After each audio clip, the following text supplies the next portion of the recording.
what's fun gets done really resonates through everything that we do. And it means just that. If you can enjoy what you're doing and enjoy the people that you're working with every day, the job gets done and it gets done well. Mary always challenges us to, hey, make sure the guys enjoy what you're doing. And all of a sudden it doesn't seem like work anymore. It becomes more like a hobby or something that you want to do, and you're more engaged. And when you're more engaged, you're more productive. And when you're more productive, the company is more productive. You can see that here based on just our production that gets better every year and our overall retention rate.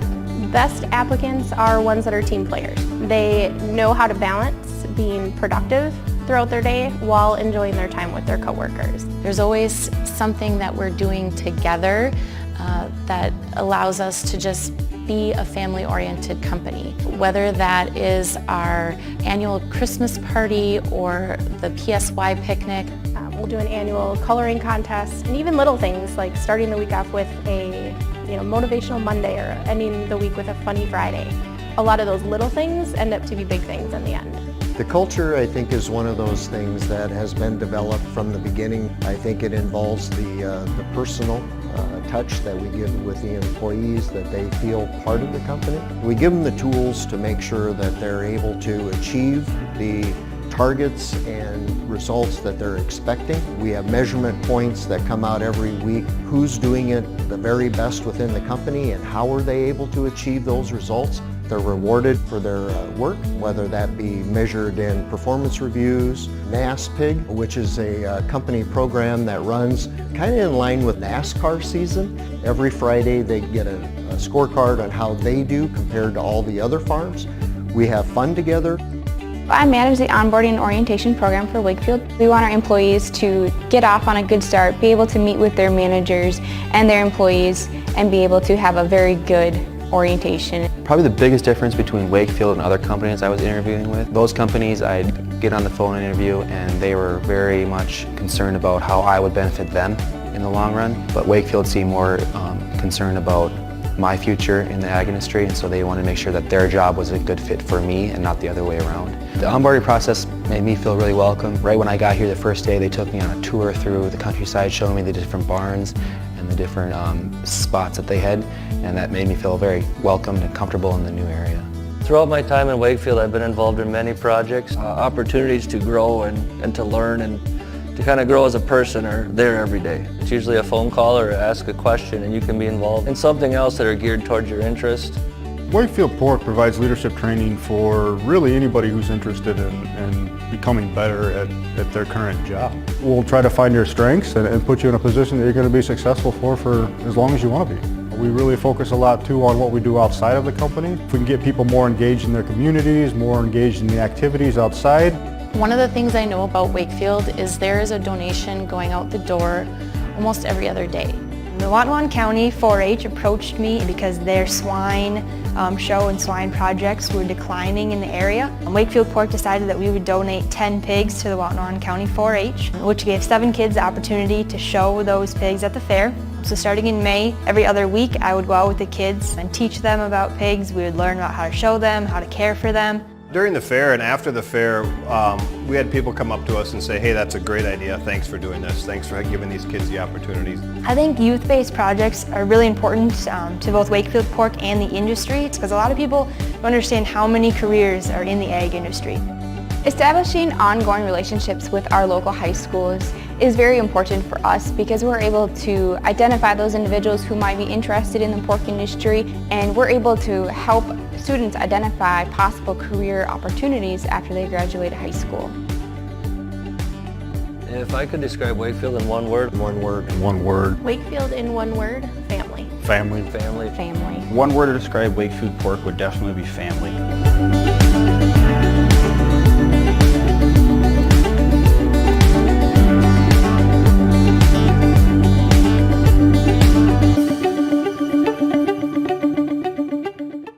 Okay, if you don't think that video was a little nerve-wracking for me. I got to tell you, I asked if we could, when they asked me about just demonstrating our culture, I asked the people, I said, well, Kyle, really, you probably got to hear from our people. So I put out kind of some of the things that I thought we should bring up, but they didn't even let me in on any of those videos. So I could not persuade them to say anything that they did. So that was kind of cool about this video that we did. Just to give you a little bit of it here, talking about getting our employees, I wanted to show you a little bit our internal referrals. That means everybody that works for us usually gives us a name or something like that. That's where we get the majority of our people. We do get some from the newspaper. We get some from the website. You see the boomerangs. Those are people that have left us and came back. Career fairs are out there. Facebook, Indeed, and then some people from the industry. So just kind of showing you where we get our people from. And then this is kind of the average of our tenure. So in our managers, we have about a 17-year tenure in there. Department leads are 8. Technicians are 4. We have a lot of people that come and go with part-time work from high school or moms or things, moms with kids. We also have 14 years in our supervisors. Now, I consider that a little bit low right now for the fact that we've grown a little bit, and I've just hired quite a few Gen Zers. And here's what we do is we monitor our turnover rate. So giving you the last 3 years, we do watch that pretty close and try to discuss that on a very regular basis. Okay. So just kind of wrapping up there a little bit. In hiring, when they asked us to talk about that, we're looking at the Gen Zers. I did tell my gal on payroll, I said, you know, if you could just kind of pull the birth dates and kind of see if we have any. I don't really think we have a lot of Gen Zers, but you saw we have 260 employees and we have 68 Gen Zers. And then I guess I just probably have to say in retaining, people don't care about how much you know until they know how much you care. All right, as my bio stated, I'm in general manager of Schafer Farms. I am the 6th generation. I've got 2 kids home farming with me. I guess really the foundation of our staff on the swine side, we're a small team, 2,200 sows in multiplication, so it's a high labor side of the industry. But I guess we're really about a 12 to 13 person staff. And I would say it is very family oriented. We currently today of that number, 5 of them are TN visa holders from Mexico. I guess we can kind of work into the question and answer part of it, but really in general, the biggest focus that we really spend a lot of time on is building relationships and focus on that cultural aspect of our staff and what we can do to build that element of satisfaction, because sometimes the wage, competitive wage in our area, we're 60 miles south of the Twin Cities, 35 miles north of the Mayo Clinic. So I don't need to describe to you what the competitive wage atmosphere is in our area. But no, I guess with that, I guess I look forward to the dialogue as a panel. I'll turn it over to Tim.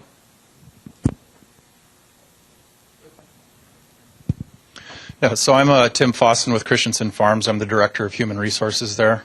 For those of you who don't know, Christensen Farms is a rather large integrated swine production company. We've got about 140,000 sows, roughly between 950 and 1,000 employees, plus hundreds of contract growers that work with us as well.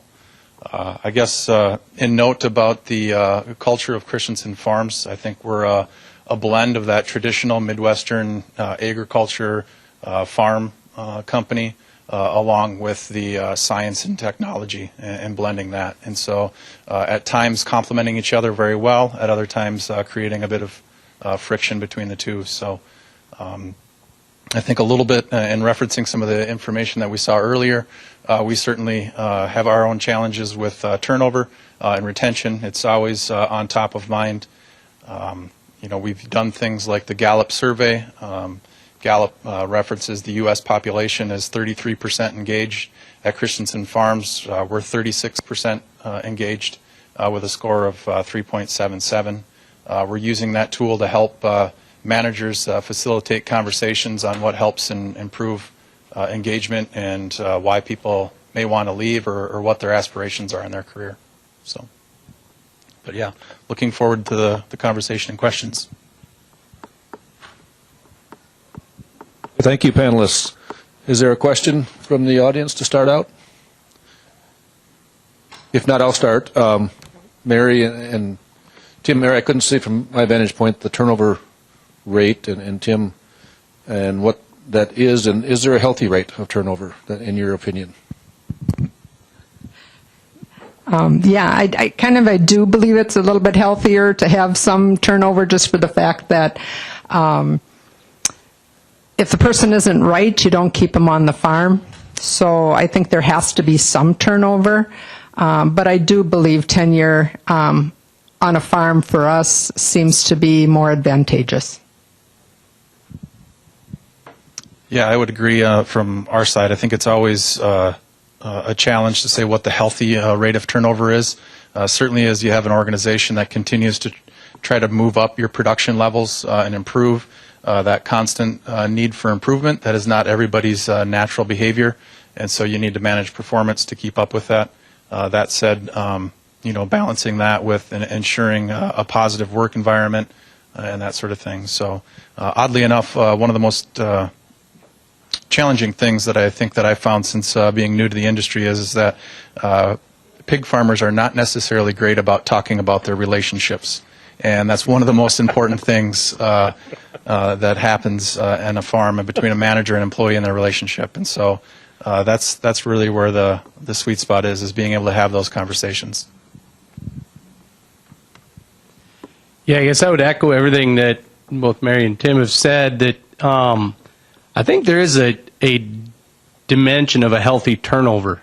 But I also think it's very, very critical to have the balance of the staff that may be gaining more and more tenure as they go, is to understand the dynamics of group formation. And I guess we talk a lot about that with our team, especially as we've brought in the TNs that may not speak our language and all the inherent challenges that come along with that. And we talk a lot about the dynamics of group formation. Is they form, they storm, and the groups that can get out of the storm and become norming to move on to performing. And if they can get those 4 steps and understand them, and the teams that have, and those that are left behind and stay within the new hire, understand the storm, they're far more apt to find their way to the normalization of new team and then move on to the performing realm. So that's been one of the things, I guess, from a turnover perspective that we've probably preached and really talk a lot about at staff meetings, and be sure that they truly understand as a new person's coming on team what to expect. Tim and Brandon, I think you both have TNs. You talked about them, Brandon, and they come here to learn and develop different skills. Are you doing special programs for them outside of their work to help satisfy their need or want to develop and learn more than the average worker maybe? Yeah, I think one of the unique things that Christensen Farms is doing relative to that is we have what we're employee resource groups. So we have a women's LEAP organization, we call it, as well as a Latino LEAP organization, and those are employee-run and driven focus areas where they're talking about and supporting each other in areas that they need. For the TN population, it could be basic things around assimilating to a community, to getting a driver's license and that sort of thing, as well as the career progression and that. So it's not necessarily something that the organization is doing themselves that way, but supporting through financial support and time dedicated to them working through what they need together. Yeah, I would echo it's probably more outside of work. The inside of the work day, those things become pretty natural. As long as you have an engaged team that is willing to embrace their growth and assist in that manner.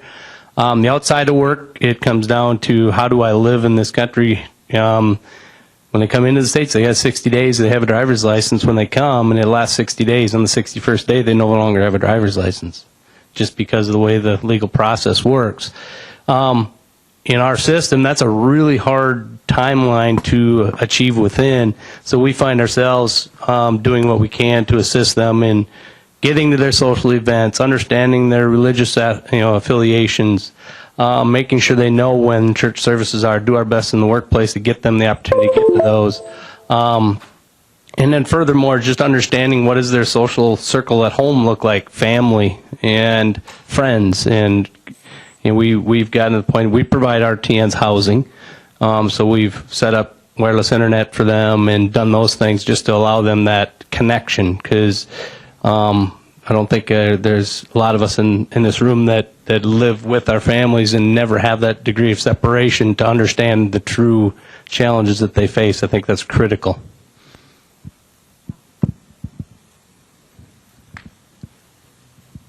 A question for Brandon here. With bringing 2 kids back to the operation recently, would you mind sharing what that process was like, and maybe some things that worked really well and areas that you wish you would have done different? Well, it's not easy. I would say probably the thing, I guess, I'm the 6th generation. However, I'm the 1st generation that has 2 participants. So I guess I've maybe come through the school of hard knocks a little bit on how that can work, and I will say we don't have that all figured out either. Communication is critical. You have to have a boss hat and you have to have a dad hat, and you wear them both different times. Direct and honest feedback. Make sure that they're no different than the teacher's kid or the principal's kid or the coach's kid. They just happen to be the boss's kid or the owner's kid today. And sometimes that's their hat to wear, sometimes not so comfortable either, but don't go to the position of making it more comfortable than it needs to be. And I guess the other part is allow them to advance on their merits, not on their name. Make them be what they are intended to be, and if they have the ability to move through the ranks and find their way to the top, great. But just because they happen to have blood in the name, that doesn't really afford them the opportunity to climb there before they're ready.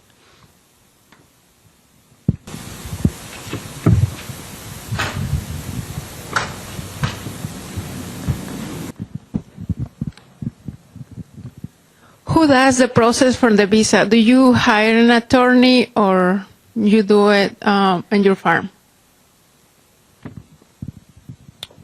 So we have a couple individuals on our team that help facilitate that, but we're always using and referencing attorneys through the process, whether it be a TN or an H-1B visa and that. So we do kind of a blended of both at Christensen Farms. We've started out with an agency in our local area that has facilitated that process. We have also taken on the challenge ourselves a little bit. Would say we're small enough and relatively new enough to the process that we're still learning. It doesn't have to be an overly daunting task, but it is filled with a little bit of intimidation along the way. So yes, through the agency we learned a lot, and their legal support, and then have taken on some of the steps ourselves.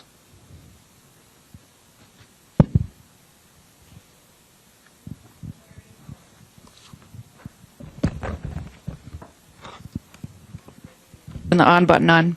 Mary, in your video you talked about onboarding, and so are there some non-negotiables of onboarding, or what are the key components to onboarding a new employee that you think make it successful? I think a number one of ours is we have what we call our rookie guru, which is the person that will be at the farm to not the manager, not the department lead, but anybody that's kind of the friendly jokester in the whole situation, so that they can feel comfortable to ask kind of stupid questions, maybe per se. How do I do this? How do I do that? Because we found that probably people coming on board, it was just a little awkward, just because, like you said, we're asking them to strip naked and go on the other side of the shower, and trust us, there'll be clothes over there. So, those are, probably some of the really simple basic things on our onboarding that we do. And then it's basically a 30, 60, 90-day review process as well. But then it's also just somebody having a friend there that can always help train them, that is not the manager and is not the department lead.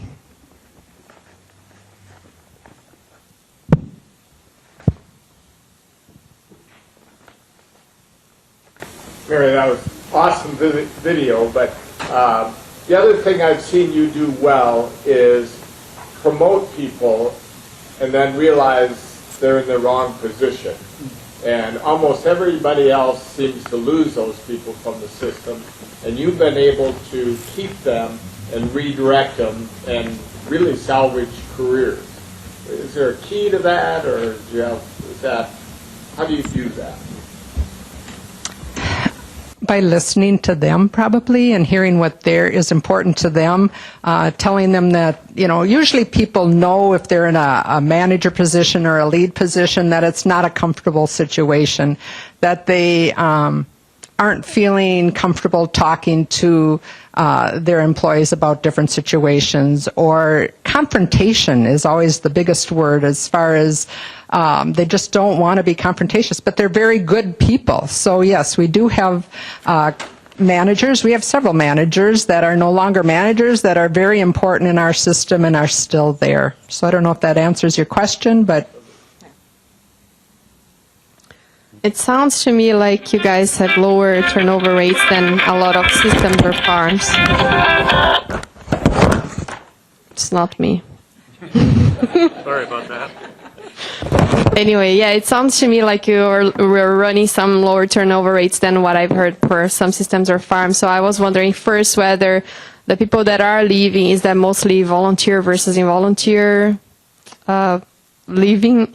And then the second question is, do you do any sort of exit survey or questionnaire? So do you know where the people that are leaving, if it's not them being fired, where they're going and why they're leaving the farm? I think the majority of the people that do leave the farm are always people that want to be closer to home. It just seems like as parents age or need help and assistance, a lot of times they're leaving for that reason. This might sound kind of strange, but I do all 260 review processes every year with each one of our employees. That's a big task, but you know what? I think it means a lot to the employees for the fact of being heard, that somebody knows where they want to go in their career. And it's also an opportunity to say, hey, maybe that's not your strength. Maybe you should be looking at different options. So kind of heading off the problem before it gets any further. At Christensen Farms, I think most of our turnover, it would be voluntary, where somebody elects to leave in that. And so rather than focusing on exit interviews as people are already made that decision, we've started to do more stay interviews. So connecting with our current employees, asking them, what gives them energy to come into work, what's demotivating, what's kind of those bad days, and then creating actions against those so that there's mutual accountability to help with that. Yeah, and I would say we've got a blend, but there's definitely some that when they don't meet the expectations. And one of the challenges that we face in a smaller system that we've got is there's not a lot of alternative places for people to go. So we are pretty direct and candid.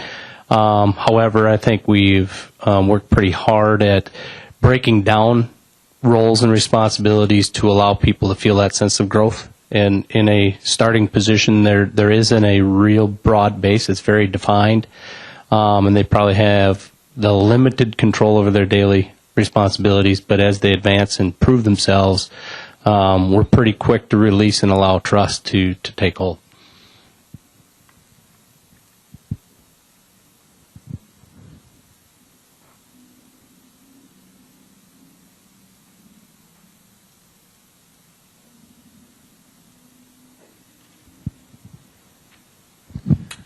Have you done anything with different types of work schedules or helping mothers or anything like that, or any types of work schedules to help some of the turnover rate? Yes, we have. Actually, we're a 2-sow farm system. We batch farrow. So if you want to know anything about crazy scheduling conflicts, that will give it to you.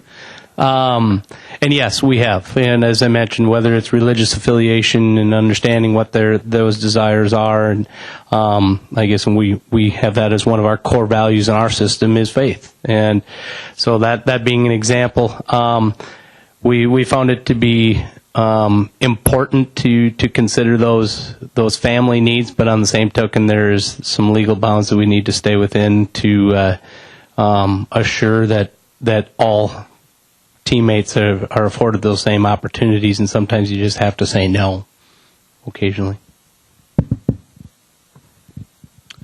I would say we've learned our lesson on scheduling. We've tried to be a little bit more directive with all of our farms to drive some consistency, and learned our lessons through that doesn't always make the most sense, and have leaned now more towards allowing what's a little bit more appropriate for the farms and the farm managers to make those decisions. Yet, of course, sow farms with wean schedules and different things like that, oftentimes there may not be the flexibility that's desired from all the workforce, but we've certainly learned our lesson to ensure that managers have the autonomy to make those decisions on what's appropriate for them. We've tried moms kind of for maybe the wean days, Monday, Wednesday, Friday, where they just come in those days, has been kind of something that has worked for us, but I'll tell you that most of those ladies usually have gone to full-time, have requested full-time after a certain amount of time. So we do have a little bit of that, Mike, I think, but it's really not there. One thing that I can say on schedules is our farms have card games, and they play them on their noon hour. And I'll tell you, it gets pretty intense with those card games.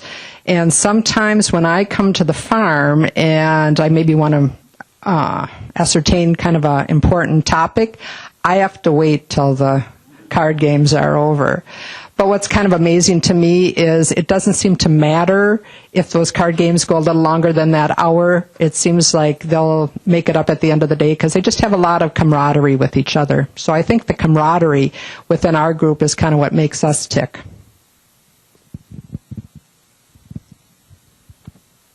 Just a minute or two left. We'll take another couple questions if you're willing to stay longer.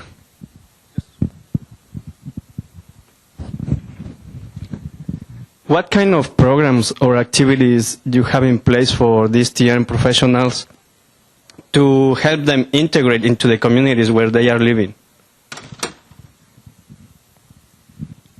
So one of the things that we do is we've got the recruiting team that helps to manage their transition from home country into their local community.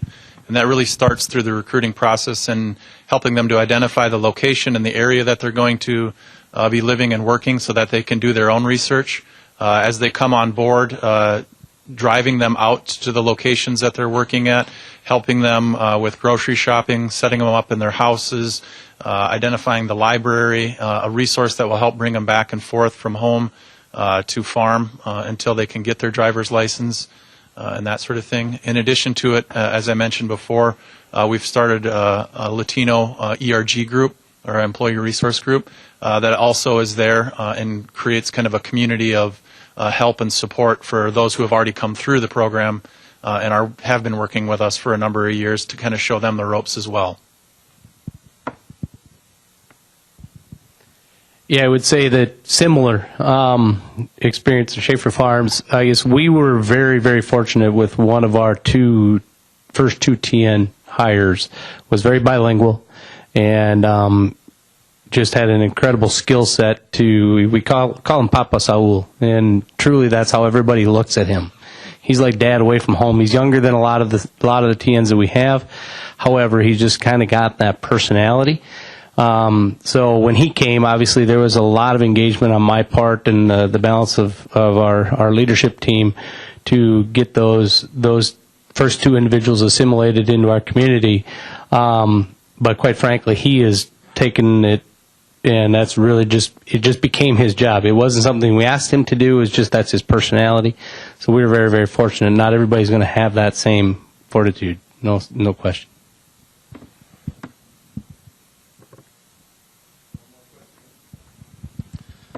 Hi, just in terms of turnover, have you considered what might happen when millennials start to enter the workforce? And a lot of the data out there saying that millennials will work well into their 70s and they'll have between 10 and 14 jobs in their careers.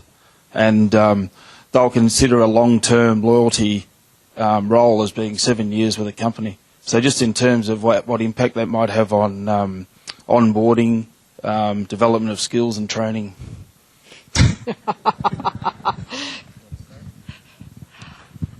I don't think I'm qualified to determine what a millennial is going to think about in the future. I don't know how to answer your question, I guess. I'm just, you work with each person. I always think there's a name for millennials, but not every millennial is alike. And that's something I've found. Sometimes they get a bad rap of how we talk about them, and I don't think that's always fair. And like I said, the Gen Zers are entering the workforce. And the reason why we did the video was because Gen Zers only want to see a video for 8 seconds long to determine if they're going to want to work for you, whereas a millennial allowed you 12.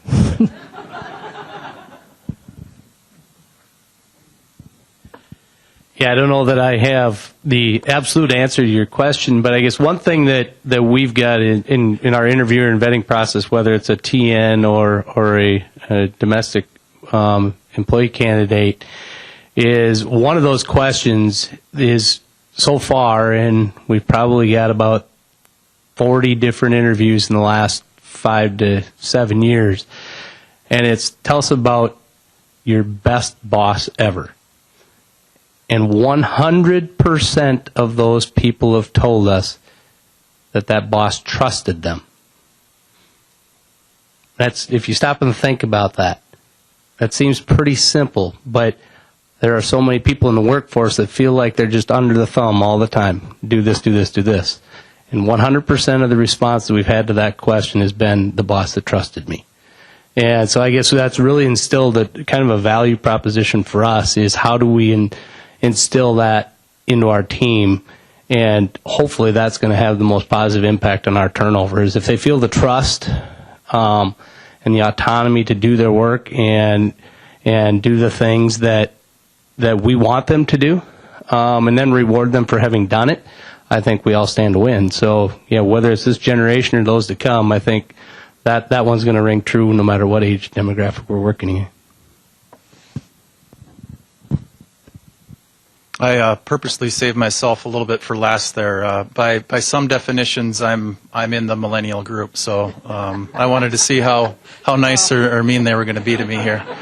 But no, I think I think every generation has come into the workforce. I've participated or been to a lot of conferences in that. Every generation comes in with their own unique differences, and at the end of the day, it becomes about the relationship and the conversation to make sure that you can meet, what the needs are of the new people coming in, and everybody themselves are individual. I would say one thing that's happening right now in the industry is there's more and more technology coming into the industry, more advancements in the use of technology, and the younger generations having that accessible in their fingertips from nearly day one. Will be helpful in terms of bridging that gap on skills that are needed on the farm.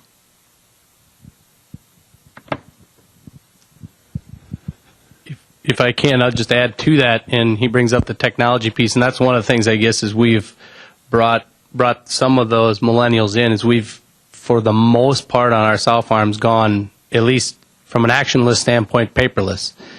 And it's actually kind of fun to watch as they adopt that technology, and it's really all we use is Google Sheets. It's nothing fancy. They plug in a spreadsheet and download it off our working software. And every day they're inspired to go, "Cal, how do we do today? What was our stillborn rate overnight last night? What was our liveborn? How are we?" It's just been, and again, it kind of comes back to that trust factor is we've allowed them to, they pull up the tablet and they start doing records and they're doing what they're supposed to do.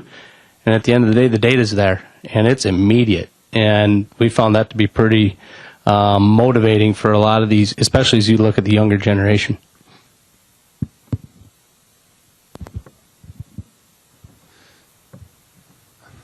Okay, we are past 5 o'clock, and can I speak for the panel that say you would stick around and answer more questions for a few minutes?